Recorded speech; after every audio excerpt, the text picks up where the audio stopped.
Ok. Bonjour Fernando, nous sommes à l'université là, ici au Chili pour ce Global Café. En Équateur, il y a beaucoup d'expériences de formation avec les mouvements indigènes, avec les femmes, avec les animateurs locaux. Alors, tu as développé, tu as créé le CAFOLIS, le Centre en de formation des leaders sociaux, mais à quoi sert-il? Est-ce qu'il sert à quelque chose en plus pour quelque chose par rapport à toute cette réalité de formation qui me semble énorme? Nous avons en fait un plus. Quel est notre plus? Ouais.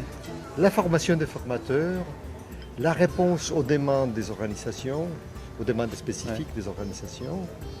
3, nous avons la formulation des politiques publiques. Notamment, les derniers mois, nous avons travaillé dans le domaine de l'économie sociale solidaire, Ouais. d'une part, de la souveraineté alimentaire. On a travaillé sur les droits des femmes et puis sur la sécurité sociale. Bon, est-ce que tout ça, c'est important pour la population? Tous ces thèmes de la formation, c'est vraiment des thèmes importants? Oui. Tu le ressens comme tel ou qu'est-ce qui le ressent comme tel, important? Par exemple, dans le processus de l'Assemblée nationale constituante, nous avons commencé par des petits groupes de 40, 45 personnes, des formateurs, des formateurs, tu vois, des animateurs, tu vois, des responsables de formation de chaque organisation. Et ils ont démultiplié ces ateliers-là au niveau national.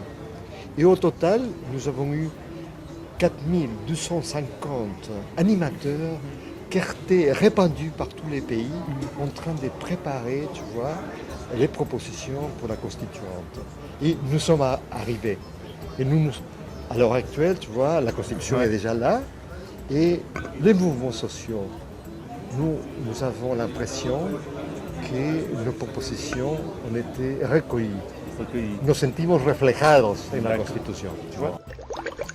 Une impulsion pour développer encore plus la formation. Voilà. Mais les formations de base. Des formations avec des responsables locaux.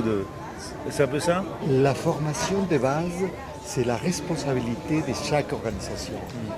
Nous avons fait surtout la formation des formateurs, c'est-à-dire des responsables des écoles des différentes organisations.